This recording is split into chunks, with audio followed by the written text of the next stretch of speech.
गांव का नाम धर्मपुर। बहुत समय पहले उस गांव में राजू नाम का एक खिलौने वाला था। वो बाजार में अच्छे खिलौने बेचा करता था। अच्छे खिलौने होने के कारण सब उससे खिलौने खरीदते थे। उस गांव में एक और खिलौने वाला था, उसका नाम था कमल।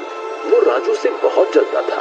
वो यही सोचता था कि कैसे राजू को परेशान किया जाए, लेकिन कमल हमेशा असफल रहता था क्योंकि राजू को खिलौने बेचते हुए देखता रहता था। पापा खिलौने। भैया वो लाल रंग का खिलौना देना मेरे बच्चे को। ये लो बेटा, ये लो। मुझे वो नीले रंग की गाड़ी दे दो अंकल।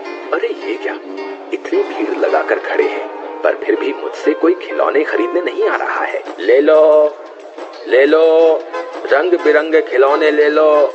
मैं खिलौने बेचता हूँ, कबाड़ नहीं।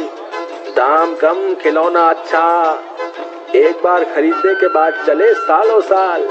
अरे ये क्या, बाजार में किसी ने इस तरफ मुड़कर भी नहीं देखा। लगता है सबके सब बहरे हो गए हैं। लगता है कुछ ना कुछ गड़बड़ है। राजू के पास ही जाकर देखता हूँ, वहीं पर ज्यादा बच्चे हैं। अरे क्या हुआ कमल भाई, तुम यहाँ क्यों आ गए? असल में वहाँ बच्चे नहीं आ रहे हैं। तुम्हारे यहाँ तो बच्चे भीड़ लगाकर खिलौने ले रहे हैं, इसलिए सोचा इधर ही कुछ शुभ है। अरे कमल भाई, ऐसा कुछ नहीं है। असल में बात ये है कि लोग पैसा देकर अच्छा सामान खरीदते हैं। तुम भी अच्छे खिलौने दो तो बच्चे भी तुम्हारे पास भीड़ लगाकर खिलौने खरीदेंगे। हाँ बेटा, तुम्हें कौन सा खिलौना चाहिए? अंकल वो हरा वाला। देखो कमल भाई, मैं सबको अच्छे खिलौने ही बेचता हूँ। हाँ, लेकिन मुझे थोड़ा कम लाभ होता है। लेकिन ज्यादा लाभ के चक्कर में कहीं कुछ भी न मिले तो फिर। कमल खिलौने वाला सोचते हुए बोलता है। बड़ा ज्ञान देने वाला बन रहा है। रुक, तेरा ज्ञान निकालता हूँ। कमल भाई, तुम यहाँ पर खिलौने बेचो और मैं तुम्हारी जगह जाकर खिलौने बेचता हूँ। ठीक है कमल भाई? जैसे तुम्हारी मर्जी राजू। फिर ये मत कहना कमल ने मेरे ग्राहक छीन लिए। दोनों हल्की सी हंसी हंसते हैं। नहीं कमल भाई, कोई किसी का भाग्य नहीं छीन सकता, तुम निश्चिंत रहो। दोनों ने अपनी अपनी जगह बदल ली। एक बच्चा दौड़ कर आता है। राजू खिलौने वाले की दुकान के सामने जाकर खड़ा हो जाता है, लेकिन वहाँ पर कमल अपने खिलौने बेच रहा होता है। बेटा, तुम्हें खिलौना चाहिए ना? आप बताओ कौन सा?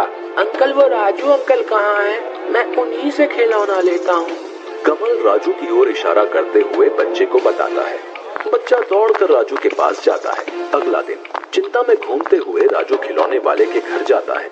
तभी वो देखता है कि राजू अपने खिलौने बेचने के लिए तैयार कर रहा है। और तभी राजू खिलौने वाला किसी काम से बाहर जाता है और कमल चुपके से उसके घर में घुस जाता है। फिर वो कुछ खिलौने खराब कर देने के बाद जब अपने घर वापस जा रहा होता है तो एक बच्चा उसको भागते हुए देख लेता है। अरे ये तो कमल खिलौने वाला है, लेकिन ये भाग क्यों रहा है? उसी दिन बाजार में बच्चा, अंकल मुझे वो हाथी देना। अरे अंकल, इस हाथी का तो पैर टूटा हुआ है। अरे राजू, ये क्या टूटे हुए खिलौने दे रहे हो बच्चे को? मैं तुम्हारे पास से खिलौने नहीं लूंगा। राजू अंकल, आप मुझे टूटे हुए खिलौने दे रहे हो। तभी कमल आवाज लगाते हुए बोला, आइए आइए आइए, रंग बिरंगे खिलौने, मजबूत खिलौने, अच्छे खिलौने, बिना टूटे हुए खिलौने मिलेंगे मेरे पास। आइए, इधर आइए।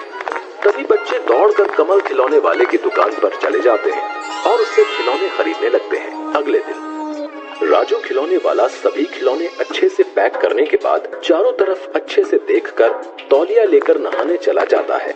उसके बाद कमल राजू के खिलौने वाली जगह पर आया और कमल ने पहले की तरह ही राजू के खिलौने खराब कर दिए। आज बाजार में कमल के पास भी बहुत भीड़ थी बच्चों की। तभी राजू की दुकान पर, मुझे वो घोड़ा दे दो, लेकिन देखना टूटा ना हो। नहीं नहीं, कल पता नहीं कैसे टूट गए खिलौने, मुझे पता ही नहीं चला। राजू बच्चे को खिलौना उतार कर देता है, परंतु घोड़े की पूंछ टूटी होती है। अरे ये क्या, ये कैसे टूट गया? अंकल देखो, घोड़े की पूंछ टूटी हुई है। लेकिन टूटी कैसे? ये सही है, कल हाथी आज घोड़ा, रोज टूटे खिलौने दे रहे थे। क्यों अंकल, ऐसे खिलौने क्यों दे रहे हो आप हमें? राजू के सभी बच्चे जो उससे खिलौने खरीदते थे वो सभी कमल से खिलौने खरीदने लगे। सभी ने राजू को ठग और झूठा समझना शुरू कर दिया और इधर कमल तरक्की कर रहा था। ये सब देखकर राजू चौंक गया और राजू खिलौने वाला मन ही मन सोचने लगा, ये कमल का ही काम है, लेकिन साबित नहीं कर पाऊंगा। अगर मैं सच्चा हूँ तो एक दिन सबको सच जरूर पता चल जाएगा। कमल खिलौने वाला इसी मौके की तलाश में था। फिर वो मिट्टी के खिलौने बिना पकाए उन पर रंग करके बेचने लगा और लोगों को ठगने लगा और बच्चों को पागल बनाने लगा। अगले दिन हंसते हुए कमल खिलौने वाला अपने घर अरे सुनती हो, कहाँ हो? खिलौनों को अच्छे से रंग करो। मैं बाजार जा रहा हूँ किसी काम से। आज तो मैं बाजार में अकेले ही खिलौने बेचूंगा। अच्छा सुनो, आज अगर सारे खिलौने बिक गए ना तो कल हम और ज्यादा खिलौने पर रंग करेंगे। ज्यादा गड़बड़ के चक्कर में पकड़ में मत आ जाइएगा। तुमने क्या मुझे कच्चा खिलाड़ी समझा है क्या?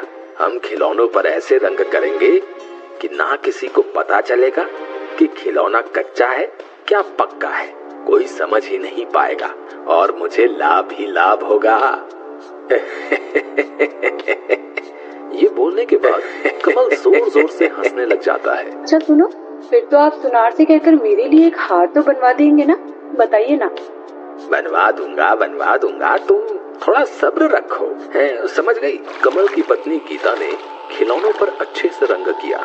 उसके बाद कमल खिलौने लेकर बाजार की ओर जाने लगा। रास्ते में कमल को राजू मिला। अरे राजू, बाजार नहीं जाओगे? नहीं, मैं बाजार नहीं जाऊंगा। मैं उसी दिन बाजार जाऊंगा जिस दिन गांव वाले मुझे बुलाएंगे। राजू दूसरे गांव में गली गली घूमकर अपने खिलौने बेचने लगा। वो जोर जोर से आवाज लगाता।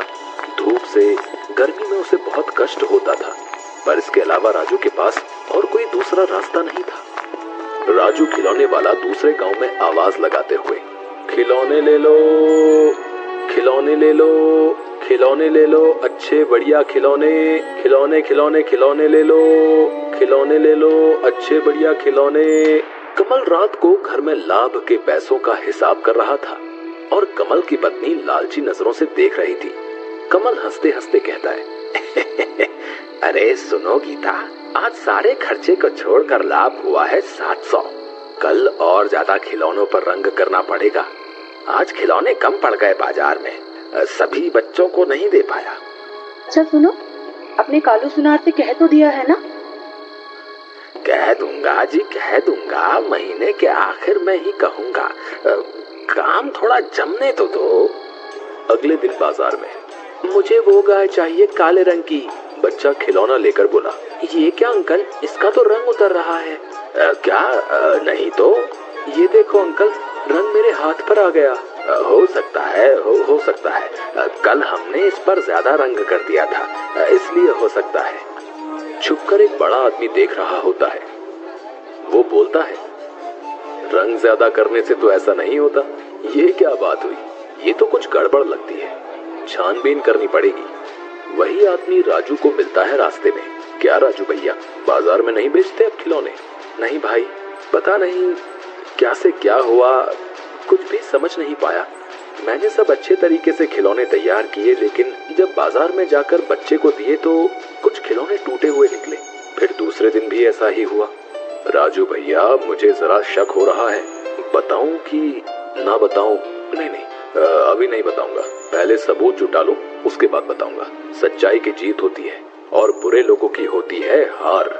अगले दिन कमल के घर पर वो आदमी कमल की खिड़की के बाहर सब कुछ देख रहा होता है। यह लीजिए कच्चे खिलौने, और कितने अच्छे खिलौने चाहिए? अरे सुनो, आज बहुत सारे बच्चे होंगे, सबको खिलौने देने होंगे। रंग तो कम है, आज रंग में पानी मिलाते हैं। आदमी मन ही मन, अच्छा रुको बच्चों रुको, तुम्हें अभी मजा चखाता हूँ। आदमी चिल्लाने लगता है, अरे कोई है? अरे सबके सब कहाँ गए? अरे कोई है? अरे सब कहाँ हो? देखो कमल भाई क्या कर रहे हैं, देखो देखो। इतने दिनों से तुम लोगों ने कच्ची मिट्टी खरीदी है और पक्की मिट्टी का भाव दिया है। देखो देखो कमल भाई क्या कर रहे हैं। कमल और कमल की पत्नी पंचायत में सिर झुका के खड़े हैं। जिन लोगों ने कमल से खिलौने खरीदे थे वो भी खड़े हैं।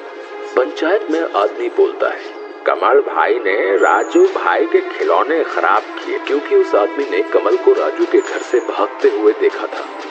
छी कमल छी, बच्चों के खिलौनों में मिलावट करता है। सुनो, तुम्हारी सजा है। तुम्हें तुम्हारा सिर मुंडवाकर, मुंह काला करके गधे पर बैठाकर पूरे गांव में घुमाया जाए और तुम्हारे सीने पर एक कागज पर लिखा जाएगा कि मैं बेईमान और लालची हूँ। और राजू को खबर भिजवाओ, कल से वो बाजार में खिलौने बेचने के लिए आ सकता है। गधे की पीठ पर कमल बैठा शर्म से है सर नीचा और मुंह है काला। गांव वाले राजू के पास आए और बोले, राजू भाई, आप ही बाजार में खिलौने बेचिए, हमारे बच्चों से गलती हो गई। राजू आसमान की तरफ देखने लगा और उसकी आंखों में आंसू आ गए। गांव वालों की नजर में अब वो चोर नहीं रहा। गांव के सभी लोगों ने राजू से माफी मांगी और अपनी भूल स्वीकार की। अब राजू के चेहरे पर मुस्कान आ गई। जो सच्चा है उसकी विजय जरूर होती है। तो हमें उम्मीद है कि आपको हमारी ये कहानी पसंद आई होगी। कृपया हमारे चैनल को सब्सक्राइब करें और सभी अपडेट्स के लिए बेल आइकन जरूर दबाएं। और हाँ, वीडियो लाइक और शेयर करना मत भूलिएगा। Bye bye.